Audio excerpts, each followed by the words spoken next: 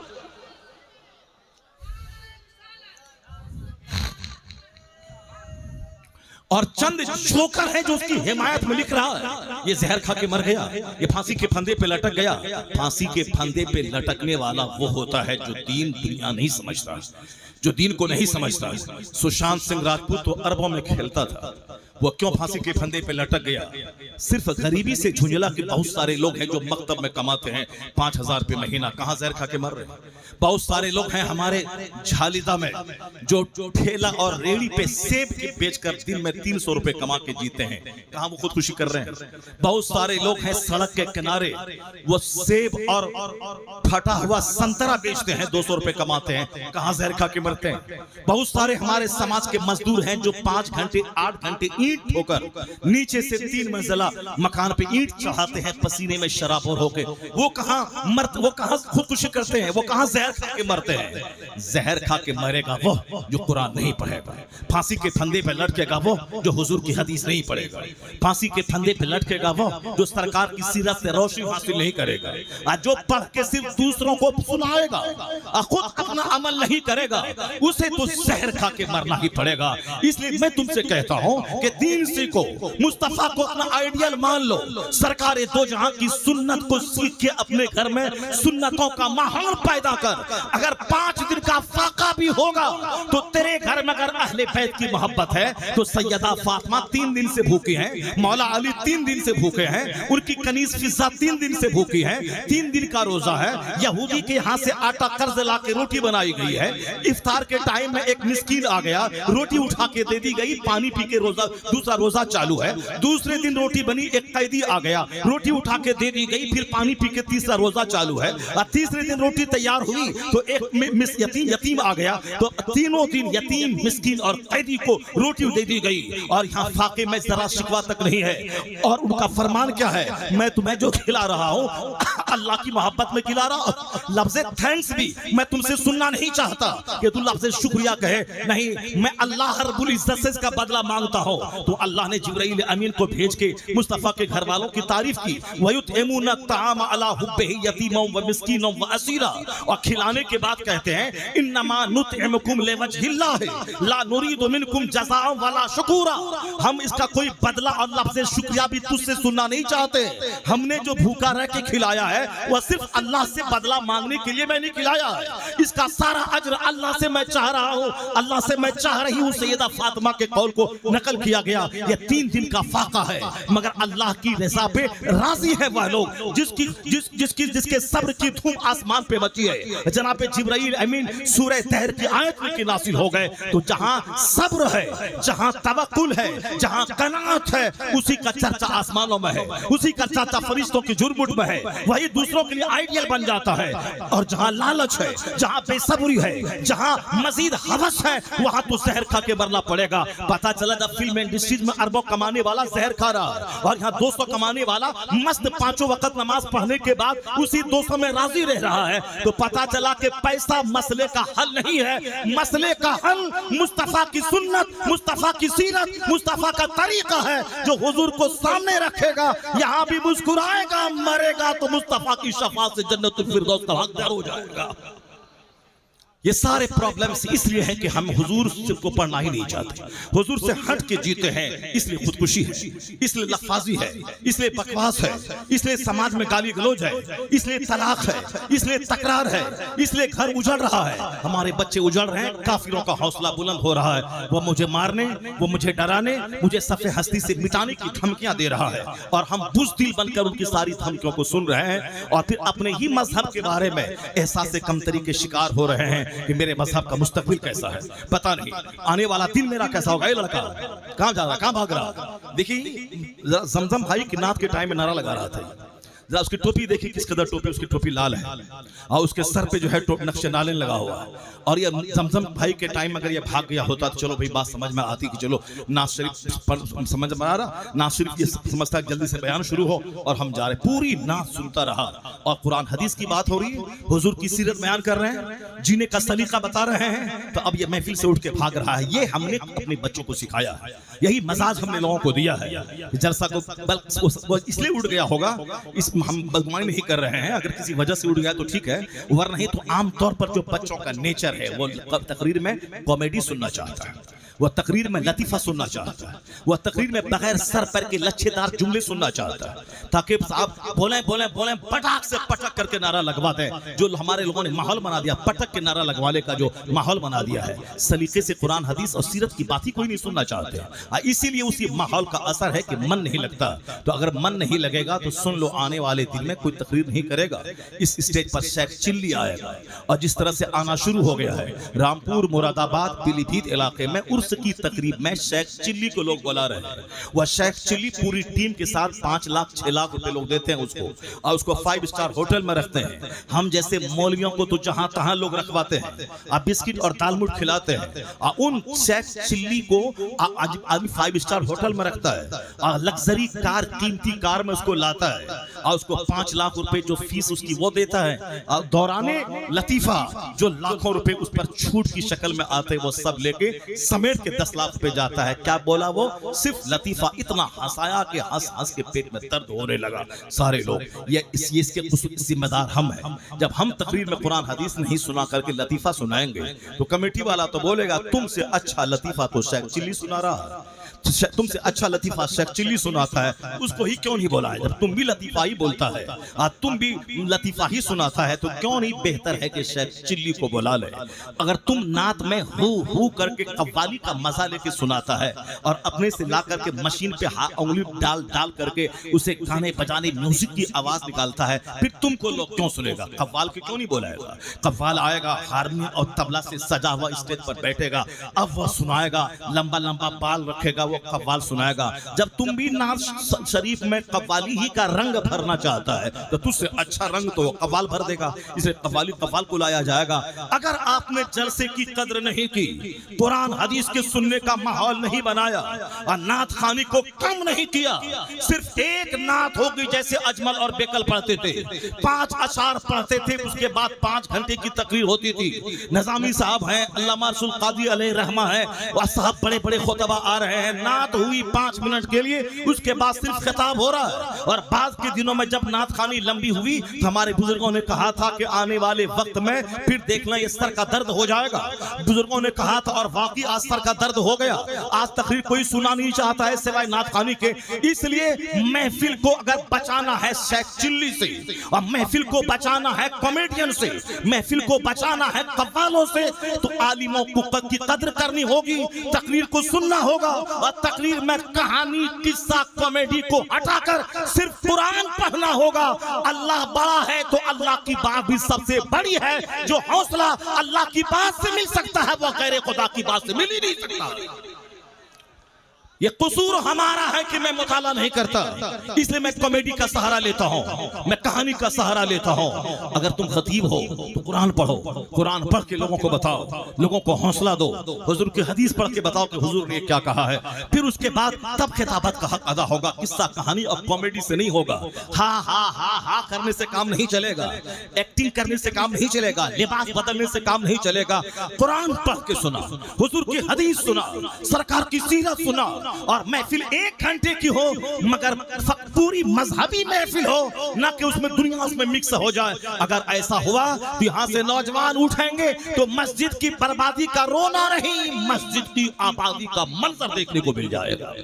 اللہ تبارک و تعالی ہم سبوں کو دین سننے، دین سیکھنے اور دینی محفلوں کی قدر کی توفیق عطا فرمائے. میں نے بات وہاں سے اٹھائی تھی، واعظ سے دل زندہ ہوتا ہے، تقریر سے آدمی کا خیال بدلتا ہے، آدمی زندگی میں یو ٹرن لیتا ہے. کیسے لیتا ہے؟ ایک مثال میں دیتا ہوں آپ کو کہ گفتگو کیسے آدمی کی تقدیر بدل دیتی ہے، گفتگو آدمی کے کیسے سوچ بدل دیتی ہے، گفتگو کا کیا اثر ہوتا ہے. اگر آپ کی توجہ اگر میری طرف ہے تو آپ غور سے سنیے اس کو. گفتگو ہی تو تھی. ایک شخص نے حضرت بلال کو کہا یا ابن السودا، ایک کالی عورت کا بیٹا، قالین کا بیٹا آدمی ہے، آدمی کی زبان سے بات نکل گئی، زبان پھسل گئی، زبان سے کہہ دیا ایک کالی عورت کا بیٹا. انہوں نے نہیں ہاتھ اٹھایا کہ تم نے ہم کو کیوں کہا قالین کا بیٹا، تم نے میری ماں لگا کہ مجھ کو کیوں کہا، مار دیں گے کاٹ دیں گے. نہیں، مارنے کاٹنے کی بات وہ کرتا ہے جن کے پاس عقل نہیں ہوتی ہے. یہ مار کاٹ صرف جہاد کے لیے، جب مسجد کی آبرو خطرے میں پڑ جائے، جب ہمارا مسلمان بنا رہنا مشکل ہو جائے، اس وقت صرف دعا سے کام نہیں چلے گا، اس وقت دماغ میں جہاد کا جنون چڑھانا ہوگا. مرنا تو ہے ہی، چاہے بزدل بن کے کیوں مریں، ہاسپٹل میں ایڑی رگڑ کے کیوں مریں، کیوں دوسروں کے سامنے کھگیا کے مریں. موت مریں وہ 2-4-10 مشرکین کو جہنم پہنچا دیں، پھر شہادت کی موت مریں، پھر شہادت کی موت مرے. یہ ہے، وہ ہے جہاد. جہاد کب ہے؟ جب میرا نماز پڑھنا مشکل ہو جائے. جہاد وہ ہے جب میرا قرآن پڑھنا مشکل ہو جائے. جہاد اس وقت میں جب کہ میری مسجد کی آبرو کا بچنا مشکل ہو جائے. اس وقت پھر زندگی کس کام کے لیے ہے؟ یا زندگی ایسے تھوڑی کسی لڑکی کے لیے جیا جائے، یا دل اسی لیے ہے کہ کسی چوڑا چمار کو دیا جائے، یا دل اسی لیے ہے کہ لیو ان میں رہا جائے، یا دل اسی لیے ہے کہ کسی ڈومنی کی بیٹی کو دے دیا جائے، یا دل اسی لیے ہے کہ کسی چمار کے بیٹے کو دے دیا جائے. جو لوگ موبائل چلا رہی ہیں، ہماری بیٹیاں موبائل چلا رہے ہیں، کہ جو بھی اس میں نظر آیا، چاہے وہ چمار ہو، چاہے یوزڈ ہو، چاہے اس کا 5 حمل گر چکا ہو، نہیں، یہ میرے لیے ہے، میں اس کے لیے پیدا ہوا ہوں، یہ میرے لیے پیدا ہوئی ہے. یہ تماشا ہے. اور وہ بھی دن رات نہیں، ابا امو ہم کو اسی سے شادی کرا دیے، چمار ہے، چوڑا ہے، ڈوم ہے، دھریجن ہے، دلت ہے، کچھ بھی ہے، سور چرانے والا ہے، مگر ہم شادی اسی سے کریں گے. یہ تماشا ہے اس موبائل کا کہ دل اس کو چمار کو دے دیے. یہ ہمارے بچے ہیں جس کو ڈی ایم بننے بھیجا تھا، وہ کسی لڑکی سے عشق میں گرفتار ہو کے لڑکی کو لے کے گھر چلا آیا. باپ زمین بیچ کے پڑھاتا تھا کوٹا میں تاکہ میرا بیٹا ڈی ایم بنے گا، ایس پی بنے گا، نیٹ نکالے گا، جئی نکالے گا، نام اونچا کرے گا. زمین بیچ دو، زمین رہ کے کیا کرے؟ بچوں کو پڑھانا ہے، لکھانا ہے. زمین بیچ دیا، گھر کرائے پہ رکھ دیا تاکہ میرا بیٹا پڑھے گا، میڈیکل نکالے گا، IAS نکالے گا، UPSC نکالے گا، میرا بیٹا نام اونچا کرے گا. اب وہاں بیٹا چھوکری بازی کر کے چلا آیا، وہاں سے لڑکی کو لے کے چلا آیا، تو میرا بیٹا عشق باز ہو رہا، اور دوسروں ہریجنوں کے بچے ڈی ایم بن رہے ہیں، اور میری بیٹی عشق باز ہو رہی. اور ہریجنوں کی بیٹی 4 بچے کی ماں ہونے کے بعد میرے بہار میں وہ BPSC کمپلیٹ کر کے وہ بلاک ڈیولپمنٹ آفیسر بن رہی ہے. اور ہماری بیٹیاں کنواری ہی میں سارا فوکس موبائل پہ دے کے اور کسی چمار کو دل دے رہی ہے. اور صاحب کو ہریجن کی بیٹی ڈی ایم بن رہی ہے. یہ ہے جو موبائل پہ فوکس کرے گا اس کا دل تو اجڑ ہی جائے گا، اور جو کتاب پر فوکس کرے گا وہ اپنے سماج کا نام روشن کرے گا، وہ اپنے خاندان کا نام روشن کرے گا، وہ پڑھنے لکھنے کے بعد اچھی زندگی گزارنے کا ایک سامان کرے گا. یہ دل نہیں ہے کہ جس کو تس کو دیا جائے. دل کی حفاظت کر، دل کو اجڑنے سے بچا، اور پوچھ اعلیٰ حضرت سے یہ دل کس کام کے لیے ہے؟ تو اعلیٰ حضرت عاشق رسول بتائیں گے، دل ہے وہ دل جو تیری یاد سے معمور رہا، سر ہے وہ سر جو تیرے قدموں پہ قربان ہے. یہ دل مصطفیٰ کی محبت کے لیے ہے. یہ دل حضور کی محبت کے لیے خالی کر دیں. بچوں کو بچپن سے ہی گھٹی میں مصطفیٰ کی محبت پلا دیں. حضور کی سیرت بیان کریں. سب سے زیادہ گھر میں چرچا مصطفیٰ کا ہونا چاہیے. سب سے زیادہ گھر میں چرچا اصحاب رسول کا ہونا چاہیے. سب سے زیادہ گھر میں چرچا نیکوں کا ہونا چاہیے، تاکہ بچوں کے دل دماغ میں نیکوں کی نقل کی عادت پڑ جائے.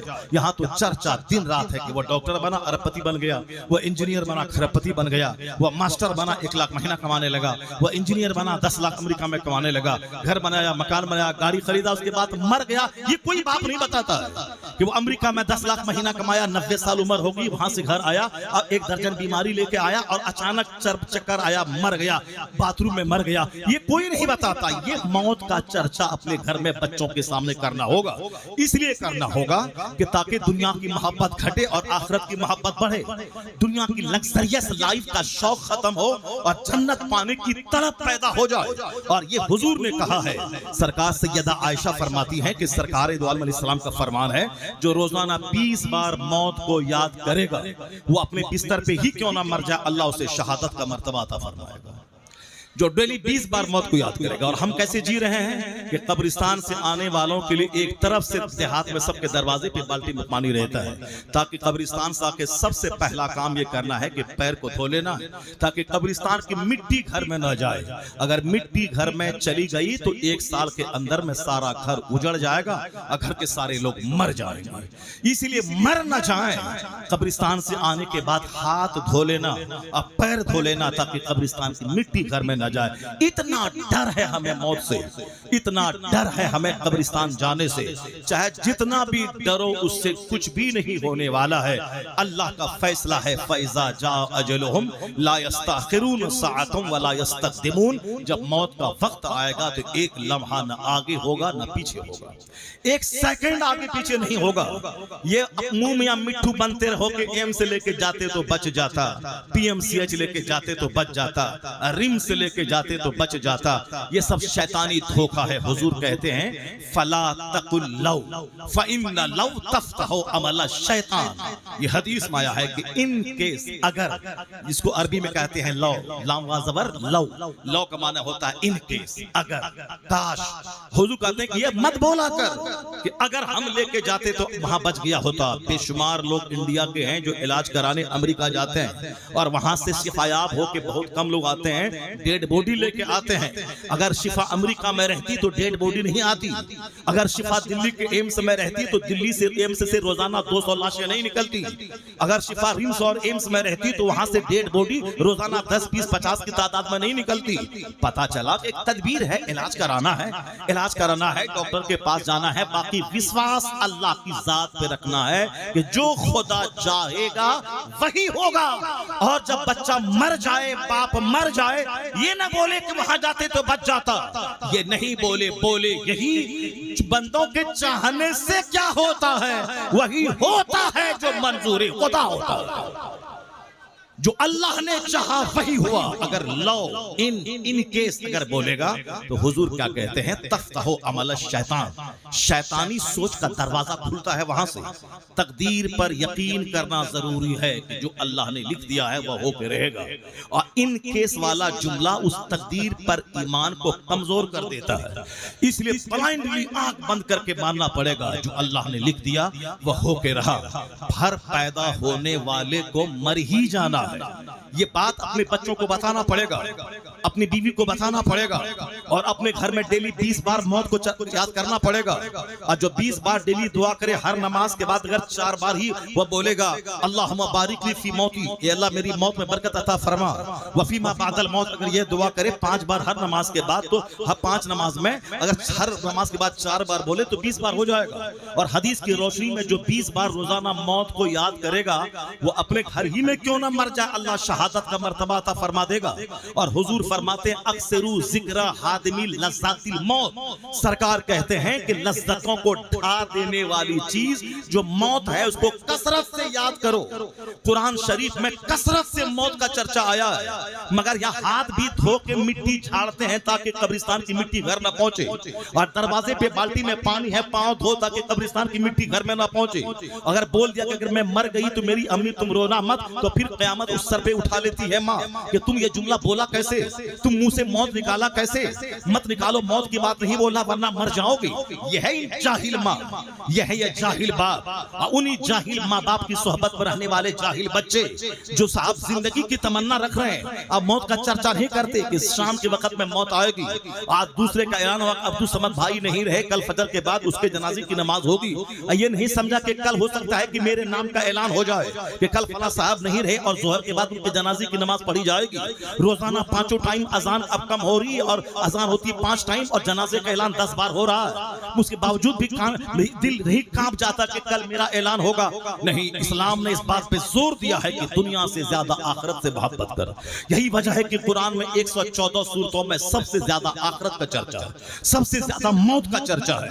ہم پڑھتے نہیں، بتاتے نہیں ہیں. سورہ زلزال پڑھ کے دیکھیے، اذا زلزلت الارض زلزالها واخرجت الارض اثقالها وقال الانسان ما لها يومئذ تحدث اخبارها بان ربك اوحى لها يومئذ يصدر الناس اشتاتا ليروا اعمالهم فمن يعمل مثقال ذرة خيرا يره ومن يعمل مثقال ذرة شرا يره. اس سورت کا نام سورہ زلزال ہے. اس کی فضیلت حدیث میں یہ آئی ہے کہ جو ایک بار پڑھ لے اسے آدھا قرآن پڑھنے کا ثواب مل جاتا ہے، نصف قرآن کا. اور نماز کے اندر میں اس سورت کو کثرت سے پڑھی. اگر سورہ عادیات کے بارے میں آیا ہے جو اس کے بعد کی دوسری سورت ہے، جو اس کو ایک بار پڑھ لے آدھا قرآن کا ثواب ملتا ہے. اگر آپ نے ظہر کی نماز میں پہلی دونوں رکعت میں زلزال اور عادیات پڑھ لیا تو نماز تو ہو ہی گئی، فرض ادا ہوئی کیا، ایک ختم قرآن کا ثواب بھی مل گیا. اگر آپ نے نفل نماز میں 3 بار دونوں رکعت میں سورہ اخلاص کی تلاوت کی، نماز بھی ہو گئی، سجدہ قیام قعود کا اجر بھی ملا اور 2 ختم قرآن کا ثواب بھی مل گیا. نماز کے اندر میں اب اس زلزال میں کیا کہا گیا ہے ذرا غور سے سنیے. جب یہ زمین ہلا دی جائے گی، یعنی جب آخرت کا زلزلہ، قیامت کا زلزلہ آئے گا اور یہ زمین اپنے سارے بوجھ کو نکال کے پھینک دے گی، پھر اس کے بعد کیا ہوگا؟ جب لوگ صف در صف میدان محشر کی طرف حساب کے لیے بلائے جائیں گے، اس کے بعد کیا ہوگا؟ جس کو جہاں تک کہ برائی اگر نیکی کی ہوگی دنیا میں تو وہاں دیکھے گا بندہ، اور دنیا میں رائی کے برابر کوئی گناہ کیا ہوگا تو بندہ وہاں دیکھے گا. تو اس سورت کی سب آیتوں میں قیامت کے زلزلے کا ذکر ہے. زمین پھٹے گی، قبر میں جتنے لوگ دفن ہوں گے قیامت تک اس کے نکلنے کا چرچا ہے. سب صفیں باندھ کر اپنے اعمال کو دیکھنے کے لیے وہ جائیں گے، اور پھر رائی کے برابر کوئی نیکی کی ہوگی تو وہاں دیکھے گا. اس صورت میں صرف آخرت کا چرچا ہے، لیکن ہم نے کبھی آخرت کو اپنے گھر میں کبھی ایشو نہیں بنایا. اور غوث اعظم کا چرچا کیا بھی تو کیا کیا؟ غوث اعظم کا لنگر بانٹو مالدار بن جاؤ گے، غوث اعظم کا توشہ قادریہ کرو مالدار بن جاؤ گے، غوث اعظم کی نیاز ہر مہینے کی 11 تاریخ کو دلاؤ مالدار بن جاؤ گے، مالدار بن جاؤ گے، مالدار بن جاؤ گے، مالدار بن جاؤ گے. اسی لیے ہم نے نیاز کی لنگر بانٹا، توشہ قادریہ کیا اور ختم قادریہ کی تقریب کی. جنت جانے کے لیے نہیں، سنتوں پہ عمل کے لیے نہیں، گھر کے سارے بچوں کا مزاج مذہبی بن جائے نہیں، صرف یہ لنگر چلاؤ پیسہ بڑھ جائے گا، ختم قادریہ کرو مال بڑھ جائے گا. یہ ساری بولی مال مال مال مال، یہ بولی تو کافر یہ بولتا ہے کہ ہم جگناتھ پوری گئے تو ہمارا یہ محل بن گیا، ہم کاشی وشوناتھ بنارس گئے تو وہاں آئے یہ فیکٹری بن گئی، ہم گورکھ دھام گئے، گورکھپور گئے وہاں سے آئے یہ میرا بیٹا پیدا ہو گیا. وہی بولی تو بولے گا جو بولی کافر بولتا ہے کہ بیٹا ملے گا، بیٹی ملے گی، مال ملے گا، مکان ملے گا، زمین ملے گی، دکان ملے گی. یہی بولی بولے گا، یہی بولی سرکار غوث اعظم کا اسی لیے نام ہے. غوث اعظم تو اس ولی کا نام ہے جس نے 40 سکے سونے کے ڈکیتوں کے سامنے اٹھا کے پھینک دیے. اور جب ڈکیتوں نے بولا کہ تم اگر کہہ دیتے کہ میرے پاس نہیں ہے، ایسی خفیہ جگہ یہ مال تھا کہ ہم ڈھونڈنے کے باوجود بھی نکال نہیں پاتے، تو تم نے کیوں ظاہر کر دیا کہ جب میں نے پوچھا مال ہے تو تم نے کیوں نہیں بولیا کہ میرے پاس مال نہیں ہے؟ میں تو تلاش کے باوجود نہیں نکال پاتا، ایسی پوشیدہ جگہوں پہ مال تھا. غوث اعظم کے تیور نے کیا بتایا؟ 40 سکے کی حیثیت کیا ہے؟ 40 پہاڑ بھی کوئی گولڈ کا مجھ کو دے اور کہے کہ عبد القادر جھوٹ بول یہ پہاڑ مل جائے گا. غوث اعظم کے تیور نے سمجھایا کہ میں اس سونے کے پہاڑ پہ تھوک دوں گا مگر زبان کو جھوٹ سے آلودہ نہیں کروں گا. یہ ہے سرکار غوث اعظم کا کریکٹر. تم بولتا ختم قادریہ کرو مال بھوجا بڑھ جائے گا، لنگر بانٹو اور دولت بڑھ جائے گی. یعنی دولت مال، جس دولت کو غوث اعظم نے طلاق دے دی، جس دولت کو مولا علی نے طلاق دے دیا، اسی دولت کے بارے میں تم غوث اعظم کا نام لے رہا ہے، اس کے فاتحے سے دولت کو جوڑ رہا ہے، اس کے لنگر سے دولت کو جوڑ رہا ہے. یہ اور بات ہے کہ دولت بڑھ جائے وہ الگ بات ہے، مگر نیت یہ مت رکھ کے لنگر بانٹیں گے تو دولت بڑھ جائے گی. اگر دولت بڑھے گی پھر وہی حال ہوگا کہ دولت کی محبت میں دل لوٹ جائے گا، دولت کی محبت میں گھمنڈ پیدا ہوگا، دولت کی محبت میں نماز چھوٹ جائے گا، دولت کی محبت میں آخرت کا چرچا ختم ہو جائے گا. چونکہ جہاں زیادہ مال ہوتا ہے وہاں زیادہ جینے کی تمنا ہوتی ہے، اور جہاں مال ہی نہیں ہے تو کیا جینے کی تمنا ہوگی، وہاں موت کا ذکر زیادہ ہوتا ہے. اس لیے اللہ کے ولیوں کی خانقاہوں میں موت کا چرچا ہوتا ہے. حضرت ابو عبداللہ سلیمان جزولی رحمۃ اللہ علیہ جو دلائل الخیرات شریف کے مؤلف ہیں، جب ان مدرسے میں ان کا کمرہ خاص تھا، ان کے والد کو پاس شکایت پہنچی یہ دوسرے کمرے میں نہیں رہتا، ایک ٹوٹا سا حجرہ انہوں نے اپنے کمرے میں یا کسی کو کمرے میں جانے نہیں دیتا. ان کا باپ پریشان ہوگا کہ میرا بیٹا آخر اس بند کمرے میں کرتا کیا ہے. وہ پریشان ہو کے ایک بار گیا مدرسے میں، ذمہ دار سے بات کی اور اپنے بیٹے کے حجرے میں گیا. کون؟ دلائل الخیرات شریف. قرآن شریف کی تلاوت کے بعد سب سے زیادہ وظیفے کے طور پر جس کتاب کی تلاوت امت مسلمہ میں ہوتی ہے بالخصوص صلحاء کے نزدیک، وہ ہے دلائل الخیرات شریف. اللہ کا ولی بنانے والی وہ کتاب ہے جس کتاب کو ترتیب دیا تھا سلیمان جزولی رحمۃ اللہ علیہ نے. ابو عبداللہ سلیمان جزولی وہ پڑھنے کے زمانے میں جہاں پڑھتے تھے وہ ایک کمرے میں گوشہ نشی رہتے تھے، صرف کتاب پہ نظر رہتی تھی، باقی دنیا سے کوئی مطلب نہیں تھا. جیسے حضور تاج الشریعہ گئے مصر پڑھنے کے لیے، 3 سال وہاں رہے، کوہ طور دیکھنے نہیں گیا، دریائے نیل دیکھنے نہیں گیا. یہاں تک کہ 3 سال جب بچے پڑھنے جاتے ہیں ازہر تو سب سے پہلے نیل دیکھنے جاتے ہیں، طور دیکھنے جاتے ہیں. بچہ اگر ہمارا آگرہ جائے، دلی جائے، سب سے پہلے تاج محل دیکھنے جاتے ہیں بچے. کالج بعد میں دیکھیں گے، پہلے لال قلعہ دیکھ لیں. کالج بعد میں جائیں گے، پہلے قطب مینار دیکھ لیں. یونیورسٹی بعد میں جائیں گے، پہلے تاج محل دیکھ لیں. یہ عام بچوں کا مزاج ہوتا ہے، پڑھائی پہلے بعد میں ہوگی، پہلے ہم دریائے نیل دیکھ لیں. مگر یہ تاج الشریعہ تھے، 3 سال رہے، دریائے نیل کو نہیں دیکھا، صرف درسگاہ اور ہاسٹل اور صرف کتاب دیکھا. تب رزلٹ کیا نکلا؟ لاکھوں بچوں میں مقام ممتاز حاصل کر لیا، لاکھوں بچوں میں اسٹوڈ فاسٹ ہوئے، مقام امتیاز حاصل کیا. جو دیکھے گا محل اور جو دیکھے گا مینار تو اس کی انرجی مینار کی طرف انویسٹ ہوگی، جو دیکھے گا کتاب وہ اعلیٰ نمبروں سے کامیابی سے ہمکنار ہوتا رہے گا. یہ فوکس تھا ابو عبداللہ سلیمان جزولی کا. وہ صرف کتاب اور حجرے میں عبادت کے علاوہ کوئی دوسرا کام، صرف مطالعہ کرنا، عبادت کرنا اور بند کمرے میں رہنا. باپ کو جب شکایت ملی تو جب بیٹے کے کمرے میں داخل ہوا تو دیکھا کہ ان کے کمرے میں ہر دیوار میں صرف یہ لکھا ہوا ہے الموت الموت الموت الموت، آگے پیچھے دائیں بائیں. جب کمرے سے باہر نکلے تو کیا کہا؟ الحمدللہ میرا بیٹا اچھی حالت میں ہے، اسے دنیا نہیں جسے عقبا کی نعمت چاہیے. سبحان اللہ سبحان اللہ. یہ بزرگوں کا یہی حال ہوتا ہے، جب بچوں کو دیندار پاتے ہیں تو ان کا دل پاک پاک ہو جاتا ہے. اور ہم جیسے دنیا داروں کا حال یہ ہوتا ہے، اگر بچہ انجینئرنگ کی تیاری کرنے کوٹا گیا اور 5 نماز پڑھنے مسجد جا رہا ہے تو ماں بولتی ہے کہ نمازی بنے گا کہ انجینئر بنے گا. اب باپ بولتا ہے کہ نمازی بنے گا مولوی ملا کے چکر میں پڑھ کے، نمازی بنے گا کہ انجینئر بنے گا. مولوی کے چکر میں پڑھے گا تو پڑھائی تمہاری چوپٹ ہو جائے گی. انجینئر بننے گئے ہو، انجینئر بننا، نمازی بننے نہیں گئے ہو.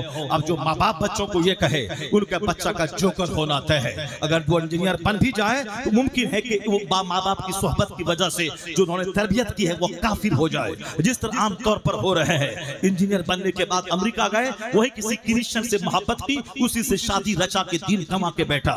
ڈی ایم بن گیا اور اس کی شادی ہوئی تھی اچھے گھرانے میں، اس کو طلاق دیا اور کسی دوسری چمارین کے ساتھ وہ ڈی ایم بھاگ گیا. یہ تو آئے دن دیکھنے کو مل رہا ہے. اس لیے ماں باپ پہ لازم ہے کہ مکان بچوں کو دینا دے، زمین دینا دے، اچھی تربیت کرے.